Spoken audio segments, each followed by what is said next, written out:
conference. Everyone but you is muted on this call. Welcome everyone to the Warren Fleet conference call. At this time, all participants are in listen-only mode. Later, you will have the opportunity to ask questions during the question and answer session. It's now my pleasure to turn the conference over to Joseph. Please go ahead, sir.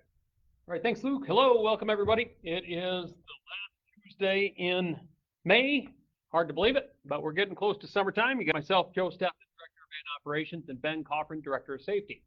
Ben, you got a couple comments from the safety corner for us? Yeah, absolutely. Thanks, Joe. Appreciate everybody being on the call today. Hey, appreciate everybody's attention to detail. We got through the Memorial Day weekend unscathed. A big holiday weekend with increased traffic and you name it, graduations, elderly people pulling RVs, motorcycles, cyclists out there. So we went to accident free last weekend. So appreciate everybody's attention to detail. Through today, we've had 3 preventable accidents so far this month, and the common denominators is they've all been on the van division, and ironically enough, they've all been in and around the area of Atlanta. All right, suburb of Atlanta, around that 285 area. We had a guy get mixed up in residential areas, and he ended up turning pretty tight quarters, and they hit a stop vehicle. And then we had someone in light rain misinterpret a stale yellow light, got stopped partially in the middle of the intersection, and his I don't know if it was just his natural instincts took over, and he slowly started backing up to get out of the intersection, but he didn't obviously get out and look and realize that someone was behind him, and lightly tapped a four-wheeler.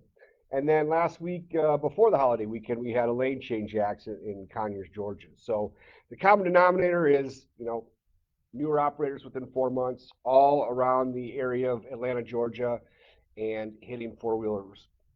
Again, Atlanta, Georgia, and Texas are our top 2 areas where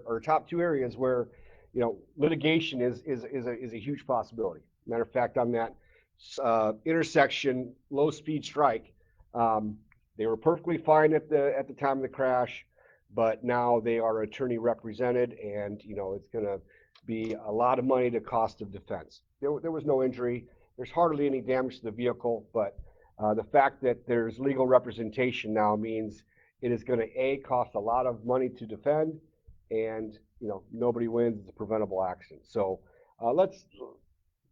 anytime you're in a big city, you should obviously have your AAA plus game, right? You should have your A game anytime you're operating a commercial motor vehicle. But in high density traffic areas, especially like Atlanta, the top 3 states we run in is Iowa, Georgia, and Texas. You don't get sued in Iowa. We don't have the accidents in Iowa, but you got 10 times the traffic in Georgia and Texas. So really put on your game face and do your best driving around congested areas. Okay, we just can't sustain accidents in that type of capacity. So a couple other things, hazmat training. If your fleet manager has reminded you about the hazmat training, that is a requirement. We don't do placard loads. We don't do explosives. We don't do major hazmat. We do very small quantities of hazmat, non-placarded stuff. It is a requirement. You are a statutory employee of the federal government, so hazmat training is required every 3 years. Even if you don't have an endorsement on your license, it is a requirement for Joe. It's a requirement for me. We are right there with you. Every 3 years, we dabble in a little bit of the hazmat, but we have to have enough training so we can discern that information and understand what we're hauling and be able to look at shipping papers to make sure that there's non-reportable quantities and such like that. Ironically, during our inspection blitz, that was the only violation we got, was because we hauled a short haul load, and Menards had a very small quantity of flammable material on the paperwork, and it was listed improperly. So, that's the training that we require. It's mandatory. We incorporated our Q2 training so we can, at the end of the year, reward you as far as that safety bonus goes. At the end of the year, it's worth $50. Get it done, and I promise you, Joe or myself won't bother you for another 3 years. All right. So any questions, get a hold of myself, get a hold of Joe, get a hold of your fleet manager, and we can answer any questions you have.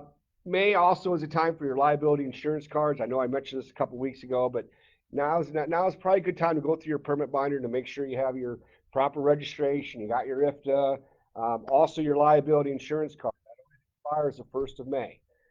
If you don't have the current card, you can get it in your Linux Luma library, or again, call myself, call driver qualifications, and we can make sure that we get you a copy. If you stop in Waterloo or Laredo, available as well. So get that done. And then I'll finally end with, Linux, right? If you get emails on Linux, that means that, you got an event. Not a bad idea to, when you got some downtime, take a look at it. It's game film. It helps you perfect your craft, okay? It makes you a better operator. Things happen. Nobody's perfect out there. But, if you get a following distance event here, or maybe you missed a speed zone here, it's going to help you the next time you're in that congested area, or next time you're in that area where you were unfamiliar that area turned from 65 to 55 mile an hour. So it's there to help you. It's there to make you a better operator. Don't take anything other than that, right? Our goal is to be the safest fleet in the country. All right, and that is each day, each week, each month. We look at our Linux scores, how we're doing as a fleet, and it's up and down. Last month we had the best month on so far this year, and I don't know how May is going to turn out, but it's definitely not going to be the best month, but it's probably not trending to be the worst month either. So take advantage of that. It'll help you be a better operator, and we appreciate it. I want to shout out a lot of good clean inspections. CSA, we're actually on trending to have the best month this year so far as clean inspections. You guys are really doing a great job out there. Joe Price, Roosevelt Williams, Robert Garcia, and then just over the weekend, Tim Rogers. All right. Got clean inspections all the way from New Mexico to Tim Rogers just in our backyard down in Osceola, Iowa.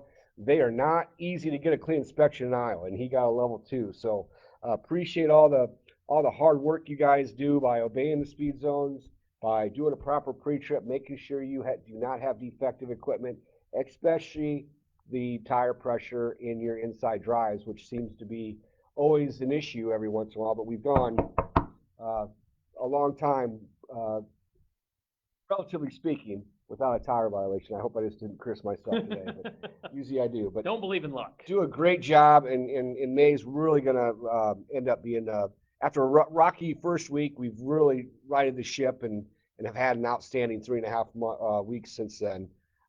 So appreciate all your efforts. But again, appreciate the opportunity to talk to you. We'll see you and speak to you next week. Joe? Thanks, man. Appreciate it. So my comments are a little bit tied together. We had Lance on last week, and he talked pretty extensively about the things we're doing about rates, and that's ongoing, that's constant. Really, in the market that we're in, we have an opportunity to get you delivering higher paying loads. So help us, number one, by accepting those loads, but really more importantly, by understanding, meeting safety requirements is a cost of doing business in this industry. It's not an argument. It's not a debate. It's not a problem. It's just something that you have to do and be engaged in. I thought about it this way.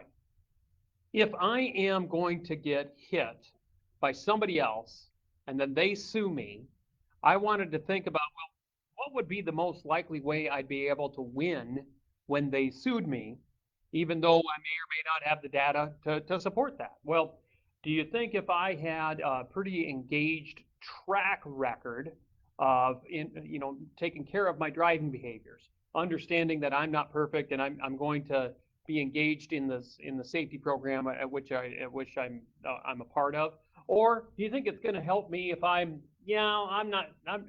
an experienced person, I'm an experienced driver, I don't need to check out what this company has to say, I know what I'm doing? If you're in a court case, they're going to look for that sort of thing. If you're in a court case, they're going to look and see, with this person, that every company has safety training stuff. You can like it, not like it. That's a whole nother equation. Frankly, I don't like it. I don't have fun doing it. I don't tell that to the safety director, but I have. But if you are getting deposed, if you are getting attacked by an attorney who's trying to get a nuclear verdict, like another $49 million one was just handed out in Texas this past week, if you are getting attacked by one of these trial lawyers, do you think they're going to say, you know, this driver's got a 25-year safe track record, so it's probably not a big deal that he or she didn't want to do the safety training that the company had, or he or she didn't want to watch the following distance events that the company had? No, they are going to look at those little things and say it paints a picture of a person or a carrier who doesn't give a rip about safety. So what's more fun is working on the stuff that helps you to be profitable, helps you make money.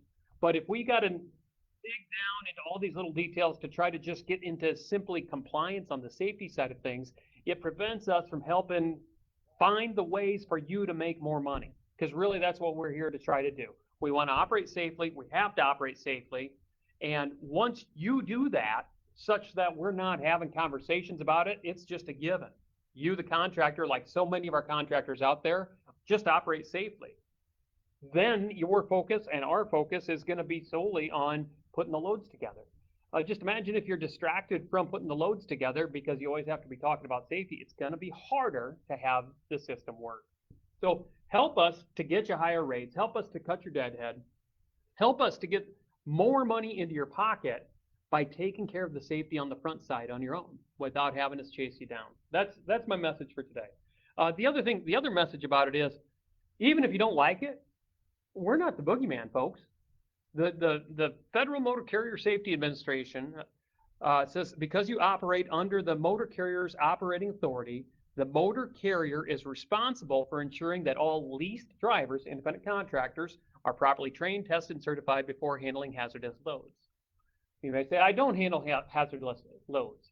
It's very unlikely that you will, but it is possible that you'll handle the small quantity Ben's talking about. Guess what? Do you haul for carrier air conditioners ever?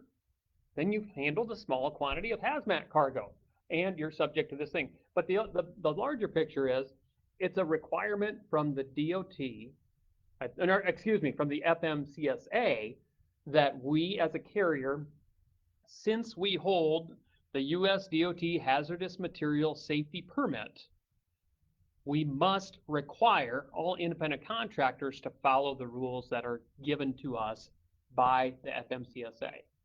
So the whole thing, we're spending a whole conversation here talking about it. It's really, it's just a given. You don't have to like the rules, but you got to play by them. I might not like that I have to get I got to go and renew my CDL, but you have to renew your CDL. You have to play by the rules in order to succeed. So that's something that we're not the boogeyman. Another one that cropped up recently, or maybe hasn't even cropped up, but it's worth noting: Customs Trade Partnership Against Terrorism. Right? You got to do the macro 49. I don't even remember all the macros. 49, I think that's the right number. And that'll be our training next quarter. You got to do the macro 49. You can't stop within the first 50 miles while you're under a load. And we don't have to like the rules, but these are the rules to be a member in the Customs Trade Partnership Against Terrorism. And by being a member in that group, it allows you access to a wider diversity of freight in and out of the Laredo commercial zone. So it's not a requirement. You don't have to be in that group, but we are. And what being in that group does, it causes certain restrictions, which inhibit you some, pretty minimal, in order to gain access to the loads. So again, it's all set forth. It's run by the Department of Homeland Security. It ain't run by us. So we have to administer it in such a way so that we can maintain that certification and that access to markets for you, so that we can do what? Remember, I said I want you to help us get you higher rates and help us get you bigger settlements.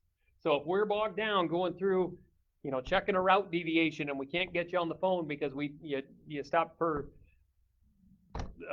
eggs in the morning and didn't tell your dispatcher, and now we got to log it, or we got to log it as suspicious because you're not answering the phone, all that stuff pulls us away from the things that you want more of, which is more higher paying, more effective freight for your business. So just help us to meet all the safety guidelines as a given. Be that contractor driver out there in the world, that all the safety stuff is a given with you. That way you know your dispatcher, and your dispatcher knows you are focused on that and engaged, so that we can turn our partnership towards making you one of the best paid contractors here. We want to grow the settlements to our contractors. And it's a great time to do it. With the rates that we're beginning to see finally, it's a great time to do it. But we cannot let safety fall by the wayside and in pursuit of higher rates. They have to work in concert. So with that, Luke, could you remind our callers how to register for a question? And if you would like to ask a question, please go ahead and press #1 on your telephone keypad. Again, it's #1. You'll be placed in the queue in the order received. You can also exit the queue by pressing #1 again.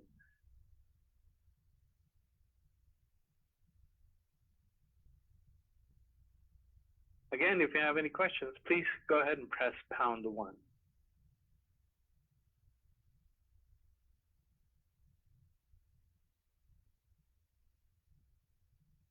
We don't have any questions, sir.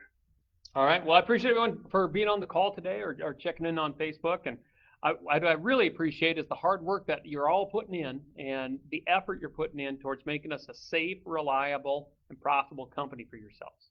Thanks for being out there. We'll see you next week. Thank you.